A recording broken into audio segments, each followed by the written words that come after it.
우리 예수 그리스도를 믿는 성도를 일컬어 그리스도인이라고 말합니다. 그렇다면 우리 그리스도인에게 우리의 신앙, 그리스도 신앙의 본질은 무엇일까요?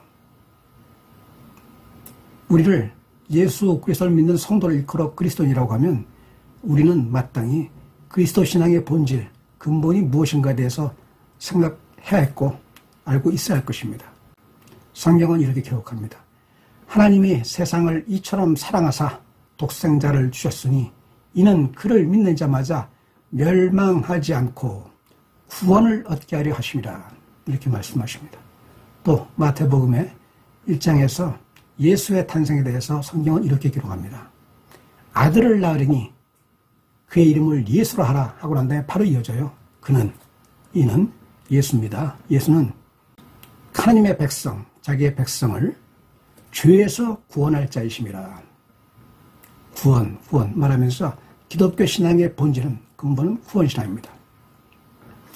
문제는 구원신앙이라는 말에 어떤 사람도 반론과 의문을 제기하지 않습니다만 이 구원신앙이 무엇인가에 대해서 많은 곡해와 왜곡이 있다는 사실입니다. 이 구원신앙의 이 본질이 너무나 왜곡되고 변질되어 있습니다. 가장 큰 변질은 다름 아닌 아마 축복신앙의 이름으로 구원신앙이 변질될 겁니다. 구원의 1차적 의미는 다름 아닌 죄에서 구하심이라는 의미입니다. 우리 모두는 죄인이다. 죄의 본성에서 벗어나지 못하는 죄인이라는 전제하에 그 죄에서 건짐을 받는 게 구원일 텐데 이 구원이 왜곡되고 뒤틀려져서 축복신앙이 바로 마치 구원이냐.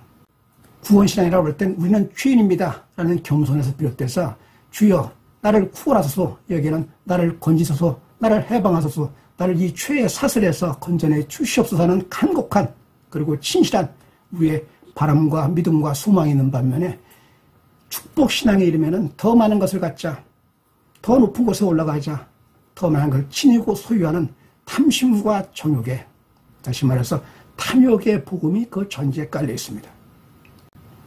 신앙생활하면서 그렇게 어떤 욕망을 갖는 것, 그게 무엇이 그렇게 문제가 되겠느냐.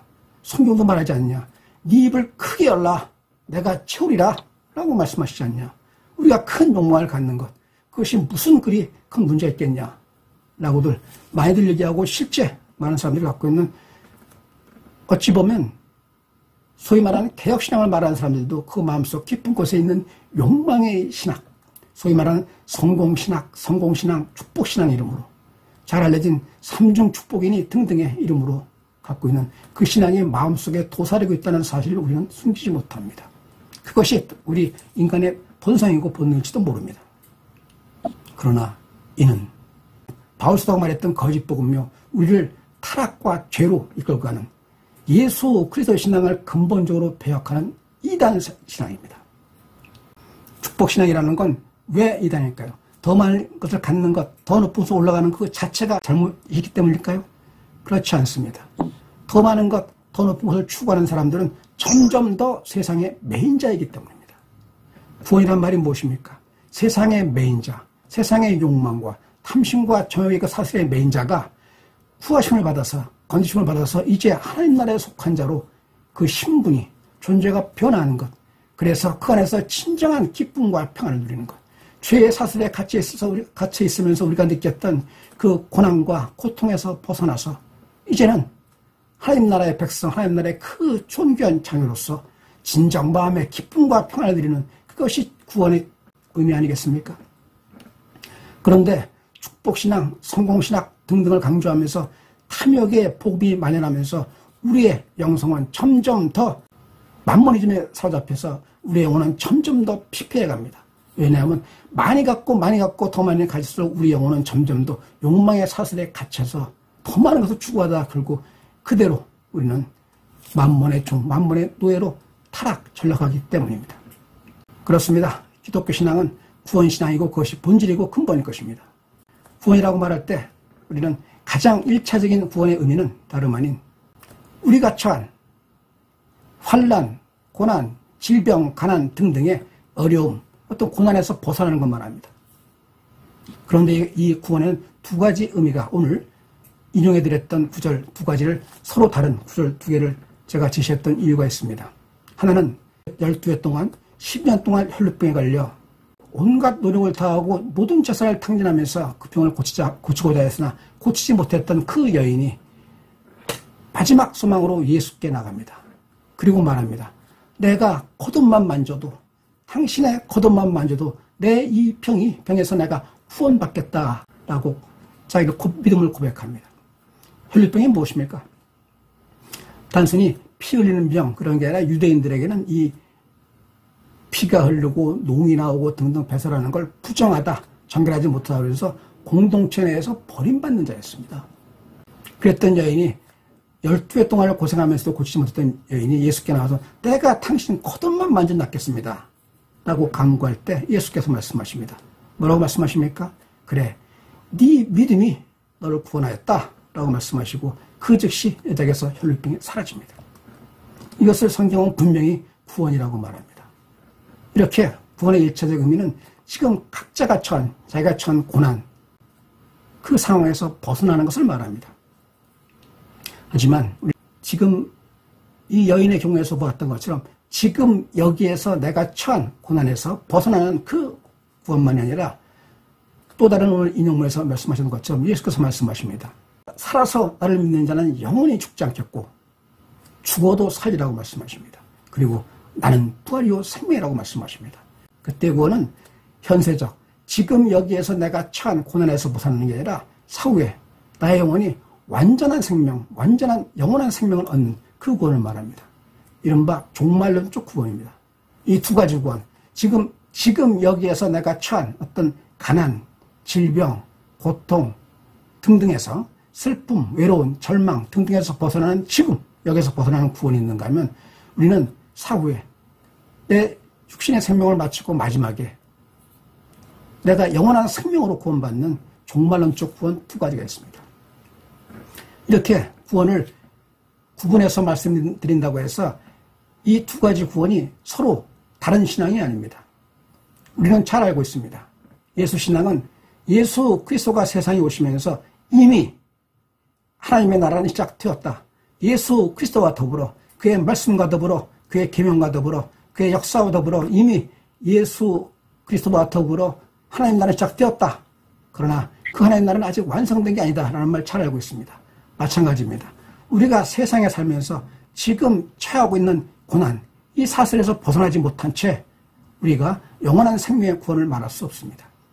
이미 시작된 하나님 나라의 백성이 비로소 영원한 완성된 하나님 나라의 백성이 될 수 있는 것처럼 우리는 지금 이 세상에 살면서 우리가 처한 상황, 여기에서의 구원의 체험, 구원의 믿음, 구원의 소망, 구원의 확신이 있어야 됩니다. 여러분은 이런 구원에 대한 믿음, 확신이 있습니까? 구원에 확신이 있는가라고 물어보는 건 자신의 신앙을 점검하는 것, 때로는 신앙을 의심하는 것처럼 느껴지기 때문에 많은 반발이 있을 수 있습니다. 우리는 구원을 확신합니다. 왜냐하면 은혜로 말미암아 그 예수께서, 그 하나님께서 우리를 붙잡아 주시기 때문입니다.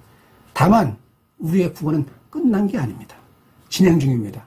우리가 나아가는 과정 중에 끊임없이 사단의 유혹이 있고 세상의 유혹이 있습니다. 이에 대해서 바울 사도는 이렇게 말합니다. 내가 그리스도와 그 부활의 권능과 그 고난의 참여함을 알고자 하여 그의 죽으심을 본받아 어떻게 해서든지 죽은 자 가운데서 부활에 이르려 하노니 때가 이미 얻었다 함도 아니요 온전히 이루었다 함도 아니라 오직 내가 그리스도 예수께 잡힌 바 된 그것을 잡으려고 달려가더라. 형제들아, 나는 아직 내가 잡은 줄로 여기지 아니하고 오직 한 일, 즉 뒤에 있는 것을 잊어버리고 앞에 있는 것을 잡으려고 표대를 향하여 그리스도 예수 안에서 하나님이 위에서 부르신 부름의 상을 위하여 달려가노라. 그렇습니다. 우리의 소망, 우리의 확신은 다른 게 아니라 내가 믿음으로 말미암아 주께 다가갔고 하나님의 자녀가 된 나를 하나님은 때로는 내가 시험에 들고 때로는 절망에, 때로는 고난에 처할 때도 버리지 않으시고 심지어 때로는 내가 유혹에 빠져 죄에 빠질 때조차도 하나님은 버리지 않으시고 나를 붙잡아 주신다. 그게 하나님의 은혜다. 라는 그 분명한 믿음, 그게 우리의 구원의 확신이요 소망이 되는 거지 나는 이미 구원 받았다 라고 말하는 건 매우 지나친, 지금 바울 사도가 말했던 것처럼 교만이자 거짓일 수 있습니다. 지금 드린 말씀을 잘 이해해 주셨으면 좋겠습니다. 자칫하면 오겠으니까. 그렇다면 구원의 확신이 있는 거냐 없는 거냐 말할 때 구원의 최종, 절대 주권자는 하나님이십니다. 다만 우리가 하나님을 믿고 고백하고 마음으로 믿어 의에 이루고 입으로 시인하여 구원에 이른다고 말씀하신 것처럼 우리는 끊임없는 신앙을 통해서 계속 그 길을 나아가는 겁니다. 구원의 길로 나아가는 겁니다. 벗어나지 않게. 또 벗어날까 두려워하지 말고 그때도 주의 손을 붙잡고 나갈 때 그가 우리를 붙잡아 주신다는 그 믿음, 그것이 구원의 확신인 거지 내가 이미 구원을 받았다. 왜냐하면 나는 회개했으니까 등등의 한 번 회개는 영원한 회개 아니냐. 한 번 회개는 완전한 회개요. 한 번 회개는 영원한 회개이기 때문에 한 번 구원은 영원한 구원이다. 라고 하는 구원파적인 신앙. 저는 아까 말씀드렸던 축복신앙의 이름으로 삼중복음, 삼중축복하는 것들과 마찬가지로 구원파적인 신앙은 저는 단순히 오류와 어떤 일탈을 넘어서 명백한 이단이라고 생각합니다. 네, 그렇습니다. 기독교 신앙의 본질, 근본은 구원입니다. 그리고 우리 모두는 그 구원의 소망을 잊고 또 구원에 대한 확신을 가슴에 품고 나아가고 있습니다. 그렇다면 구원받은 자, 그 구원의 증거는 무엇일까요? 어떤 것이 많은 사람들이 세상에서 어떤 축복을 구하는 많은 사람들, 그 사람들이 바라는 것들 가운데 가장 중심적인 것은 아마 눈에 보이는 가시적인 것에 대한 추구일 것입니다. 마찬가지로 구원받은 자, 내가 구원을 받았는가, 당신이 구원을 받았는가 하는 그 신고를 할 때도 우리는 눈에 보이는 가시적인 것에 많이 연연해요. 그래서 어떤 사람은 말합니다. 그래, 구원받은 자는 은혜받은 자요. 은혜받은 자 하나님의 특별한 선택을 받은, 하나님의 특별한 사랑과 선택을 받은 자다. 그에게 나타나는 가장 큰 것은 이른바 재물의 소유라고 많이 말합니다. 재물이라고 말하지 않죠. 말은 많이 돌려서 합니다. 영혼이 잘 되고 강건하며 범사에 잘 된다고 말할 때 결론은 만몬으로 갑니다. 재물로. 재물의 소유. 세상에서 부귀영화를 누리는 자, 세상에서 부귀한 자, 또 부귀영화라고 말하지 않습니다. 왜냐하면 부귀영화란 말 자체가 갖고 있는 부정적 의미 때문에. 다만 하나님의 은혜로 말미암아 많은 것을 지닌 자, 그는 은혜받은 자요 구원받은 상징이라고 말합니다. 그럴까요?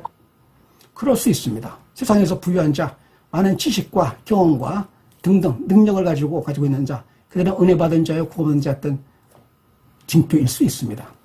다만 그 자체는 가치 중립입니다. 내가 가지고 있는 재물, 능력 이런 것들이 구원에 하나님의 뜻에 합당하게 쓰여지는 선한 도구로 쓰여질 때 그것은 분명 구원의 징표일 것입니다. 반면에 내가 가지고 있는 재물이요, 능력이요, 치유와 명예, 권력 그런 것들이 하나님의 뜻에서 벗어나서 심지어 하나님의 뜻에 반역할 때, 배역할 때 그건 악한 도구가 돼서 구원의 징표가 아니라 심판의 징표가 될 것입니다. 내가 소유한 것, 세상에 소유한 것, 그 모든 것은 가치 중립이라는 걸 우리 마음에 새기시기 바랍니다. 나쁘다, 좋다라고 잘라 말할 수 없다는 거죠. 어떻게 쓰이느냐, 어떻게 사용되느냐에 따라 있는 겁니다.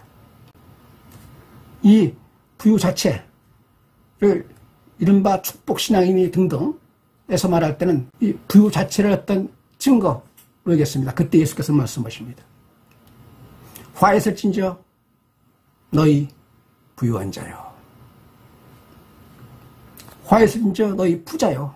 말씀하신 겁니다. 이게 재물이 있는 부자이기 때문에 화가 있다는 말씀이 물론 아닙니다. 재물을 지닌 그 자가 철저하게 이기적 그리고 자기의 폐를 채우기 위해서 또 하나님의 뜻에서 벗어나서 오직 이기적이고 자기 중심적이고 탐심과 정욕에 빠져있을 때 그때를 말한 거죠. 왜냐하면 그런 사람들에겐 하나님 나라가 없고 하나님이 없기 때문에 하나님에서 멀어진 자들이기 때문에 그들에겐 당연히 화에서 진저 너희 부유한 자요 라고 말씀하실 겁니다.